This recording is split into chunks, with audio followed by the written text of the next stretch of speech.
सुहाग रात को कवारापन चेक करने के लिए शौहर ने मेरी टांगे छत वाले पंखे से बांध दी। शादी की रात को ये पहली बार हो रहा था।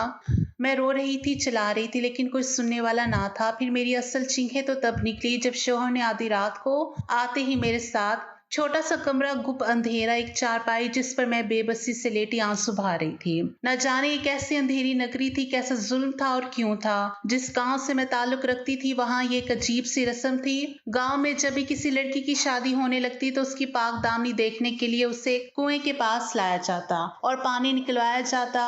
अगर पानी मिट्टी वाला आता तो सब समझते लड़की बद किरदार है। यूं ही उससे कोई तब तक शादी ना करता जब तक वो लड़की 3 दिन तक अंधेरे कमरे में ना गुजारती, और अगर डोल में पानी साफ सुथरा होता तो समझ जाते कि लड़की पाकीज़ा है, तो उसकी शादी धूमधाम से होती। बचपन से मैं इस रस्म को होते हुए देख रही थी। एक सुनसान सी जगह पर वो कुआं बना हुआ था और उससे उसके करीब बस एक ही कमरा था जहां इस लड़की को रहना पड़ता, जो कुएं के गंदे पानी की वजह से वहां बदबू थी। 3 दिन खाना पीने की तमाम अशिया वहां रख दी जाती थी। जब मैंने होश संभाला था, पहली बार मेरे घर में मेरी फुप्पो के बारे में पानी मैला और मिट्टी वाला निकला था। सबने पहले तो मेरी फुप्पो को खूब गालियां, मलामत की, बद किरदारी का इल्जाम लगाया। वो बेचारी रोती रही कि उसने ऐसा कुछ नहीं किया, लेकिन किसी ने उसकी एक नहीं सुनी। सबको इस कुएं के पानी पर यकीन था। कहते थे ये कुआं पाक है, पाक औरत के बारे में सच बता देता है। मुझे ये बात आज तक समझ नहीं आई थी, लेकिन मेरी फुप्पो को इसमें बंद कर दिया गया। बाहर से ताला लगा दिया गया कि इन 3 दिनों में वो पाक हो जाएगी। वहां एक जाय नमाज रखा जाता कि इन 3 दिनों में वो वहां रहे, ताकि इसके बाद अल्लाह से अपने गुनाह की तौबा करे, ताकि बद किरदारी माफ हो जाए और उसका दामन पाक हो जाए। 3 दिन बाद जब मेरी फुप्पो कमरे से बाहर निकली तो उसकी रंगत पीली पड़ चुकी थी। वो ठीक से चल भी नहीं पा रही थी, लेकिन चुप थी। एक लफ्ज भी उसकी जबान पर नहीं था। उसे दोबारा कुएं के पास लाया गया और पानी का डोल भरवाया गया। पानी इस बार साफ था। फिर उसकी शादी की तारीख रख दी गई, लेकिन शादी से चंद माह पहले ही वो मर गई थी। मरते वक्त उसका चेहरा बिल्कुल नीला सा था। सब कह रहे थे इसने जहर खा लिया है। मैं उस वक्त 9 वर्ष की थी। मुझे अपनी फूफो से बहुत मोहब्बत थी। उसके मरने पर मैं बहुत रोई थी और आज मेरे साथ भी वही होने जा रहा था। मुझे नहीं पता था पानी मैला क्यों आया था, क्योंकि मैं अच्छी तरह से जानती थी कि मैं कुंवारी हूँ। मैंने ऐसा कुछ भी नहीं किया। पूरा कमरा बंद था, खिड़की तक वहां मौजूद नहीं थी कि दिन की रोशनी का गुजर भी होता। बस एक पंखा चल रहा था। रात का अंधेरा शायद छा चुका था। सुनसान सी जगह, कुछ देर जंगल बयांबा का सिलसिला शुरू हो जाता है। कहीं कोई जंगल जानवर ही आकर दरवाजा तोड़कर मुझ पर हमला ही ना कर दे। इस सोच ने मेरे दिल को डिबो कर रख दिया था। मैं चारपाई से उठकर बैठ गई। फिर मुझे फूफो का चेहरा आंखों में घूमने लगा। वो इतनी प्यारी थी कि एक बार कोई उन्हें देख लेता तो नजर पलटना भूल जाता था। लेकिन इस कमरे में 3 दिन के बाद जब वो बाहर निकली थी तो पीली रंगत और उनका वजूद कमजोर सा हो चुका था। इस कमरे का दरवाजा लोहे का मजबूत दरवाजा था, जिसे खोलना एक कमजोर सी औरत के बस की बात नहीं थी। मैंने खाने की टोकरी कपड़ा हटाया तो सिवाय फल के और कुछ भी नहीं था। मुझे ख्याल आने लगा कि शायद फूफो की कमजोरी की वजह खुराक की कमी थी। फिर ये ख्याल मेरी जान लेने लगा कि क्या मैं भी इन 3 दिनों में ऐसी ही हो जाऊंगी। कमरे में ना कोई बटन मौजूद था, ना ही कोई बल्ब लगाया गया था। मैंने पूरे कमरे का जायजा लिया, ठीक से कुछ दिखाई भी नहीं दे रहा था। मैं फिर बेबसी से दोबारा चारपाई पर बैठ गई। अभी कुछ ही देर मुझे वहां बैठे हुई थी कि मुझे कुछ आहटों की आवाज आने लगी। मेरी खौफ के मारे रूह फना होने लगी थी। बाहर अब जंगली कुत्तों के भौंकने की आवाजें आ रही थी। इस पर यह खत्म हुआ कि बादलों की गरज चमक भी शुरू हो गई।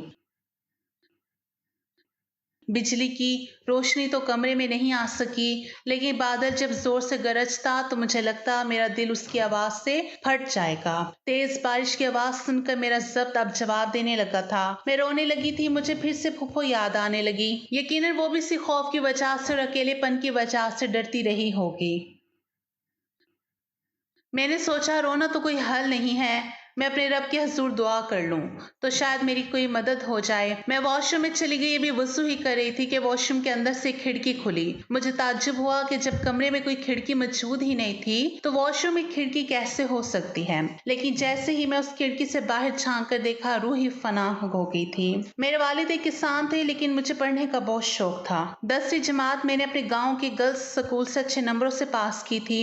अब्बा नहीं चाहते थे कि मैं आगे तालीम हासिल करूं, लेकिन मेरा शौक तो जुनून की शक्ल इख्तियार कर गया था। पहले पहल तो मेरे अब्बा को हम प्यार से मनाना चाहा, जब वो नहीं माने तो मैं उनसे नाराज हो गई, खाना पीना तक छोड़ दिया। मुझे मजीद तालीम हासिल करनी थी, लेकिन अब्बा को ये खौफ था कि उन्होंने सुन रखा था लड़कियां ज्यादा पढ़ लिख जाएं तो अपनी मनमानी करने लगती हैं, माँ बाप से बहस करती हैं। इसलिए मुझे आगे तालीम जारी रखने की इजाजत इस शर्त पर मिली कि मैं शादी वहीं करूंगी जहां मेरे अब्बा चाहेंगे। मुझे सिर्फ तालीम हासिल करने का शौक था, इसलिए मैंने अब्बा की शर्त को बाखुशी कबूल कर लिया। चूंकि कोई कॉलेज नहीं था, इसलिए मैं शहर के हॉस्टल में रहती थी। 15 दिन बाद गांव आती थी। 14 जमातें पास करते ही मैं जैसे ही गांव आ गई, अब्बा ने मेरी शादी का फैसला कर दिया। कहने लगे, मारिया, 1 हफ्ते बाद तुम्हारी शादी है, मैंने अपना वादा निभाया है। तुम्हें तालीम दिलवा कर तुम अब अपना वादा निभाओ, शादी के मामले में तुम कोई सवाल नहीं पूछोगी। मेरी जबान को पहले ही ताला लगा दिया गया था, इसलिए मैं चुप सी हो गई। वो कौन था, कैसा था जिससे मेरी इस किस्मत को जोड़ा गया था? मुझे कुछ भी पूछने का इख्तियार नहीं था, इसलिए मैंने चुप साध ली थी। फिर मेरे दिल में कोई नहीं था, इसलिए जो मेरे अब्बा की पसंद थी मुझे दिल से कबूल थी। मैं जानती थी कि मेरे मुंह से निकला एक भी लफ्ज मेरे खानदान की चामगोइयों का सबब बन जाएगी कि बेटी ने 4 जमातें क्या पढ़ी, वालिदैन के सामने जबान चलाने लगी है। इसलिए मैंने कुछ नहीं पूछा, लेकिन अब्बा की हालत देखकर मुझे कुछ तशवीश सी होने लगी थी। वो घबराए हुए से थे, मुझे देखकर आंखों में नमी ले आने लगती। उन्हें देखती तो अपनी आंखें रगड़ने लगती, बार बार मेरे सर पर हाथ रख कर कहते, अल्लाह तुझे बुरे नसीबों से बचाए, कभी बेख्तियार मुझे अपने साथ लगा लेते। शायद मैं 4 भाइयों के बाद हुई थी और मेरे बाद उनकी कोई और बेटी भी नहीं थी, इसलिए ज्यादा उदास हो रहे थे। जैसे जैसे मेरी शादी के दिन करीब आने लगे, मेरे अब्बा की बदहवासी और बढ़ने लगी थी। वजह क्या थी मैं नहीं जानती थी, लेकिन शादी से 2 दिन पहले मेरी अम्मा मेरे कमरे में आई। जो सवाल उन्होंने मुझसे पूछा मैं सुनकर दंग रह गई थी। अम्मा कहने लगी कि मारिया, कल तुम्हें पाक कुएं में लेकर जाना है। देख, तू 4 साल शहर के हॉस्टल में रही है, कॉलेज में पढ़ती रही है, मुझे बता दे कि अपने बाप की इज्जत का जनाजा तो नहीं निकाल दिया। कल सबके सामने तेरे पाक दामनी का इम्तिहान है, अगर कुछ भी गलत हुआ तो तेरा बाप तो जीते जी मर जाएंगे। ये कहकर अम्मा रोने लगी। मैंने कहा, मैं ऐसा कुछ नहीं है, मैं तो निकाब में रहती थी, मैंने कुछ भी नहीं किया कि अब्बा की इज्जत पर उफ भी आ जाए। मेरी बात पर अम्मा कुछ मुतमईन सी हो गई थी। 14 जमातें पढ़ने के बाद भी इस कुएं की कहानी मेरे समझ से बाहर थी। आखिर ऐसा कैसे हो सकता है कि कुआं किसी की लड़की के किरदार का अंदाजा लगाया जा सके? कुएं का पानी मैला होना आम सी बात है, मिट्टी की वजह से पानी ऐसा हो सकता है। कभी मिट्टी की सतह बिल्कुल पानी की तह में बैठ जाए तो साफ होता है, फिर इससे किसी लड़की के बद किरदार और आला किरदार होने का कैसे अंदाजा लगाया जा सकता है? बहरहाल मैं मुतमईन थी, क्योंकि अपने किरदार की पाकीज़गी को मुझसे बेहतर कौन जान सकता था। लेकिन मेरे होश उस वक्त उड़े जब कुएं के एक मिट्टी वाले रंग के पानी ने मुझे पाक दामन होते हुए भी बद किरदार होने का ठहरा दिया था। मैं बुरी तरह से दंग रह गई थी, बदहवास सी हो गई थी। मैंने सबसे बहुत कहा कि ये कुआं झूठा है, मैंने कभी भी कुछ नहीं किया जो मेरे बाप की जिल्लत का सबब बने। अगर आप लोगों को यकीन नहीं है तो बेशक मेरा मेडिकल चेकअप करवा लें। अब तो तरक्की हो चुकी है। खुदारा इस बेबुनियादी सी रस्म पर यकीन करके बेगुनाह लड़कियों को इस सुनसान वीराने में बंद ना किया जाए। लेकिन मेरी किसी ने एक ना सुनी। अब्बा तो किसी बेजान मुजस्मे की तरह यूं बैठ गए जैसे मैंने कोई गुनाह किया हो। मुझ पर लोगों ने बहुत तोहमतें लगाई। अब्बा से मेरे बारे में कहने लगे, देख ले, तुझे कहा भी था कि बेटी को शहर पढ़ने ना भेज। देख, ऐसी खाक उड़ाई है तेरी बेटी ने तेरे सर पर। मैं अब्बा के सामने बैठ कर रोती रही, बिलबिलाती रही कि अब्बा, मैंने ऐसा कुछ नहीं किया, बेशक मेरा मेडिकल चेकअप करवा लिया जाए। लेकिन सब लोगों को इस कुएं की सच्चाई पर यकीन था, जिसके झूठे होने की मैं कसम खा सकती थी। भला अपने किरदार के बारे में मुझसे बेहतर और कौन जान सकता था। मुझे कमरे में बंद कर दिया गया। वॉशरूम की खिड़की पर एक मर्दाना हाथ देखकर मेरी रूह फना हो गई थी। मैं जल्दी से वॉशरूम से बाहर निकली और वॉशरूम का दरवाजा बंद करके कुंडी लगा दी। फिर सोचने लगी कि ये क्या माजरा था। एक सुनसान बियाबान जगह पर एक वाहिद कमरा ही था, आगे पीछे कुछ भी नहीं था। फिर जब कमरे में कोई खिड़की मौजूद ही नहीं थी और बज़ाहिर दिखने पर वॉशरूम में भी कोई खिड़की नजर नहीं आती थी, फिर ये खिड़की कहाँ से आ गई? और एक मर्दाना हाथ कुछ ही देर बाद जब वॉशरूम के अंदर से दरवाजे पर दस्तक हुई तो मेरा कलेजा फट जाने को था। मैं इस कदर खौफजदा थी कि जैसे खौफ के मारे ही मर जाऊंगी। वॉशरूम का दरवाजा भी लोहे का था, बहुत जोर जोर से धड़धड़ाया गया, लेकिन मैं खौफ के मारे एक कोने में छुप कर बैठी रही। दरवाजा नहीं खोला, किसी की आवाज सुनाई नहीं दी गई थी, बस दरवाजा ही खटखटाता रहा। फिर कुछ देर बाद खामोशी हो गई। न जाने रोते रोते कब मेरी आंख लग गई। सुबह उठकर भी जब मुझे रात का ख्याल आया तो मुझे डर लगने लगा। पूरा दिन मैं खौफ की हालत में गुजारा था। भूख की वजह से जब मैं बेहाल होने लगी तो मैंने कमरे में मौजूदा फल खाने शुरू कर दिए। रात को फिर से दरवाजा बजने लगा, लेकिन मैंने दरवाजा नहीं खोला। इससे अगली सुबह मैं ये सोच चुकी थी वॉशरूम का अच्छे से जायजा लूंगी। मैंने दिन में वॉशरूम का जायजा लिया, जहां से खिड़की खुली थी वो दिन में दिखने में दीवार जैसी ही थी। मैंने जब उस पर हाथ फेरा तो सिर्फ दिखने में दीवार जैसी थी, लेकिन वो जगह लकड़ी की बनी हुई थी। मैंने उसे बाहर की जानिब धकेलना शुरू किया, लेकिन कुछ जोर लगाने पर वो खिड़की खुल गई थी। मैंने अंदर झांक कर देखा तो एक पतली सी बंद गली थी जिसकी छत बंद थी और गली में भी अंधेरा सा था। मुझे खौफ तो महसूस हो रहा था, लेकिन मैं उस खिड़की के जरिए से इस गली में उतर गई। मुझे उम्मीद सी हुई कि शायद मैं यहाँ से निकल सकूं। वो गली इतनी तंग थी कि सिर्फ 2 अफराद बामुश्किल गुजर सकते थे। मैं डरते डरते आगे बढ़ने लगी। जैसे जैसे मैं आगे बढ़ रही थी उस गली में रोशनी सी होने लगी थी। गली की छत पर गोल सुराख मौजूद था जिससे सूरज की रोशनी अंदर दाखिल हो रही थी। मैं चलती चली जा रही थी। सामने एक दीवार थी जिससे रास्ता बंद हो चुका था। चल चलकर मैं थक चुकी थी। रास्ता काफी लंबा था। सामने दीवार देखकर मेरा जी चाहा फूट फूट कर रो दूं। मेरी सारी मेहनत रायगा गई थी, लेकिन जैसे ही मेरी नजर ऊपर की चाने पड़ी मेरा दिल खुशी से झूम उठा था। ऊपर एक लोहे का ढक्कन था, जैसे अमूमन सड़कों पर गटर का बना होता है। वहां पाइप के जरिए ऊपर चढ़ी और वो लोहे का ढक्कन बाहर की जानिब धकेला। जब मैं बाहर निकली तो सामने जो शख्स नजर आया उसे देखकर तो मैं दंग सी रह गई थी, क्योंकि वो हमारे गांव का चौधरी था। वो बहुत रहमदिल शख्स था, गांव वालों की मदद करता रहता था, यहाँ तक कि गांव के घरों में जाकर जरूरतमंद लोगों को चुपचाप पैसे पकड़ा जाता था। किसी लड़की की शादी होती तो वो खर्चा अपने ज़िम्मे ले लेता था। कहता था ये सब मेरी बेटियां हैं, इसलिए गांव की कोई भी लड़की इससे पर्दा नहीं करती थी, क्योंकि वो हमारे बाप की उम्र से भी बड़ा था। फिर हमारे सरों पर बाप की तरह प्यार देता था। पूरे गांव में उसकी बहुत इज्जत थी। उनके बड़े से महल में कई बार जा चुकी थी। उनकी बेटी मेरी ही हमजमात थी और मेरे साथ ही हॉस्टल में रहती थी, लेकिन वो अमीर थी इसलिए हॉस्टल में उसका कमरा उसके मियार के मुताबिक था। मैं गरीब किसान की बेटी थी, इसलिए एक छोटे से मुनासिब किराए के कमरे में रहती थी। लेकिन इस लड़की में गुरूर बिल्कुल नहीं था। जब भी मुझे गांव जाना होता तब वो अपनी गाड़ी में बैठकर गांव जाने लगती तो मुझसे कहती, मारिया साथ ही चलो, गांव पहुंचकर मैं तुम्हें तुम्हारे घर तक पहुंचा दूंगी। लेकिन मैं मना कर देती कि मुझे अब्बा लेने आएंगे, उन्हीं के साथ जाऊंगी। मेरी बात सुनकर वो चौधरी साहब कहते कि बेटा तुम मेरे साथ चलो, मैं अरशद से कह दूंगा कि तुम मेरे साथ आई हो। वो अपनी गाड़ी में ड्राइवर के साथ खुद अपनी बेटी को लेने आते थे। मैं उनकी गाड़ी में बैठ जाती, वो मुझे घर तक छोड़ते और मेरे वालिद को कहते कि ये मेरे साथ आई है। मेरे बाबा उनका शुक्रिया अदा करते नहीं थकते थे। कई बार पढ़ाई के सिलसिले में मैं अपने अब्बा के साथ उस चौधरी साहब की हवेली भी गई थी। उनकी बेटी मेरी हम जमात थी, तो अक्सर कभी मुझे कुछ ना होता तो मैं अब्बा के साथ चली जाती थी। आज वो लोहे का ढक्कन उठाकर उनके महल का पिछला हिस्सा देखकर मेरा दिल खुशी से बाग बाग हुआ था। मैं अपना मसीहा के पास पहुंच गई थी। यकीनन वो मेरी मदद जरूर करेंगे। जिस कदर वो नरम खुश गुफ्तार थे, मेरी बात को समझने की कोशिश करेंगे। इससे पहले कि मैं भागकर अगले हिस्से में जाती, एकदम मेरे पैर वहीं जम गए थे। मेरे दिमाग ने मुझे बर वक्त रोका था कि अगर यही मेरा मसीहा है, इस कमरे का रास्ता इनके घर तक क्यों पहुंच रहा है? जिस कमरे को एक सुनसान जगह बनाया गया है, वहां पिछले हिस्से में बाग सा बना हुआ था। ऊंचे ऊंचे दरख्त लगे हुए थे। मैं वहां मौजूदा दरख्तों की आड़ में छुप गई। मेरी छठी हिस्स ने मुझे खतरे की घंटी सुनाई थी। रात तक मैं वहीं बैठी रही।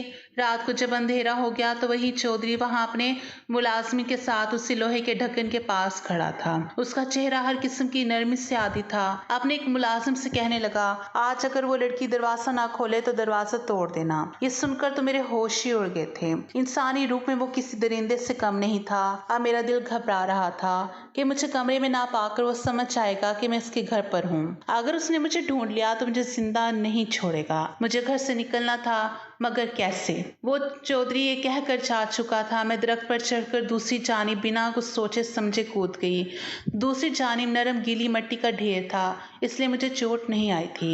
मैं अंधाधुंध भाग रही थी। मैं नहीं जानती थी कि मेरा इंजाम क्या होगा, लेकिन मुझे बस अपनी इज्जत बचानी थी।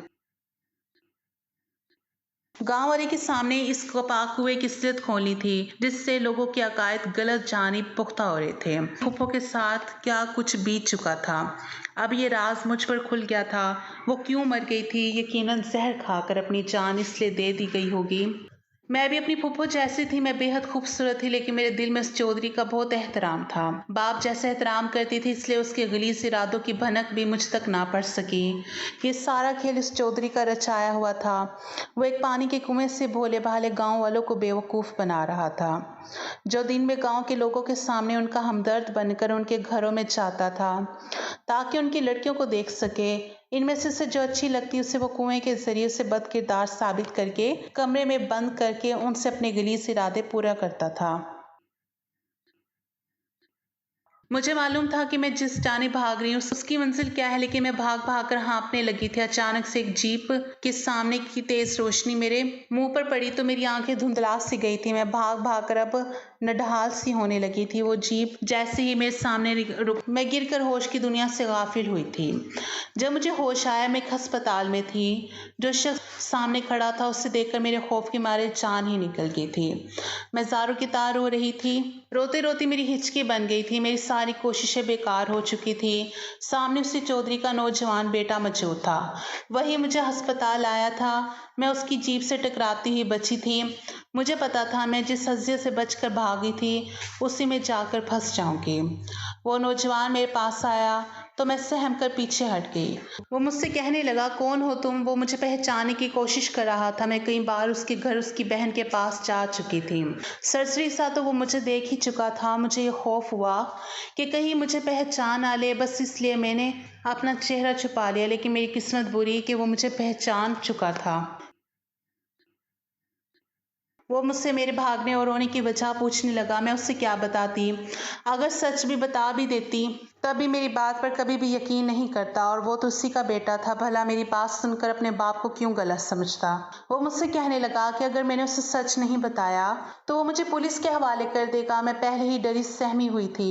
उसकी बात सुनकर और भी हवासी हो गई। मैंने सोचा कि मौत तो वैसे भी मेरे चारों तरफ मंडला रही है, तो बेहतर है कि सच कहकर मर जाऊं। मेरे जहन में आने लगा कि फूफो ने भी इसलिए जहर खाया होगा क्योंकि जानती थी कि इस रास्ते की कोई राह नहीं है। मैंने उस नौजवान को सारी सच्चाई बता दी। अपने बाप का नाम सुनकर उसका चेहरा सुर्ख हो गया। उसने मुझे बाजू से पकड़ा और खींचते हुए अस्पताल से बाहर अपनी गाड़ी में ले जाकर बिठा दिया। मैं जान गई थी कि मुझे अल्लाह के अलावा कोई भी नहीं बचा सकता। वो बड़ी तेजी से गाड़ी चलाते हुए मुझे गांव ले जा रहा था। मैं उसकी मिन्नत समाजत करने लगी कि मेरी जान बख्श दो, लेकिन गाड़ी जहां खड़ी हुई थी वो देखकर मेरी रूह फना हो गई थी। कुछ ही देर में चौधरी को पुलिस पकड़ के ले जा चुकी थी। उस कुएं की हकीकत सारा गांव जान चुका था।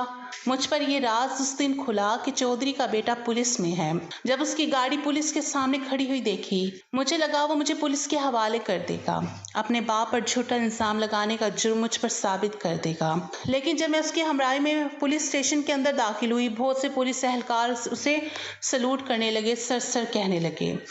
वो मुझे अपने ऑफिस में ले गया। सारा बयान तहरीरी तौर पर लिखवाया गया। फिर मुझसे कहने लगा कि अगर तुम सच्ची हो तो मैं तुम्हारा साथ ज़रूर दूंगा। मैंने कहा कि तुम अपने बाप के खिलाफ कैसे चल सकते हो? वो तो कहने लगा वो मेरा सगा बाप नहीं है। मेरी माँ से उसने ज़बरदस्ती शादी की थी। मेरे सगे बाप से मेरी माँ को ज़बरदस्ती तलाक दिलवा कर उसने मेरी माँ से निकाह किया था। क्योंकि मेरी माँ बहुत खूबसूरत थी, उस वक्त मैं छोटा सा था, इसलिए कुछ नहीं कर सका। यह शख्स खूबसूरत औरत को देखकर पागल सा हो जाता है। میں پہلے یا ایسے کسی موقع کی تلاش میں تھا کہ اسے بے نقاب کر سکوں۔ کمرے کا راز بھی کھل چکا تھا۔ میں آزاد باعزت اپنے باپ کے گھر پر موجود تھی۔ میں نے ہمت نہیں ہاری تھی اپنی عزت کو بچانے کی کوشش میں وہ سب کیا جو مجھ سے ہو سکا۔ اس لیے اللہ نے میرے ہر قدم پر حفاظت بھی کی تھی۔ میری وجہ سے آج ایک رسم ٹوٹی تھی۔ اب کسی لڑکی کے کردار کی پرکھ کسی کنویں کے پانی سے نہیں لی جائے گی۔ میں بہت خوش تھی۔ میرے ابا مجھ پر بہت فخر محسوس کرنے لگے تھے۔ سر اٹھا کر گاؤں میں چلتے تھے۔ کہتے ہیں میری ماریا کو دیکھو، کنویں کی سچائی جان گئی۔ بہت سے لوگوں نے اپنی بیٹیوں کو تعلیم دلوانے کا فیصلہ مجھے دے کر لیا تھا۔ یہ میری خوش نصیبی تھی۔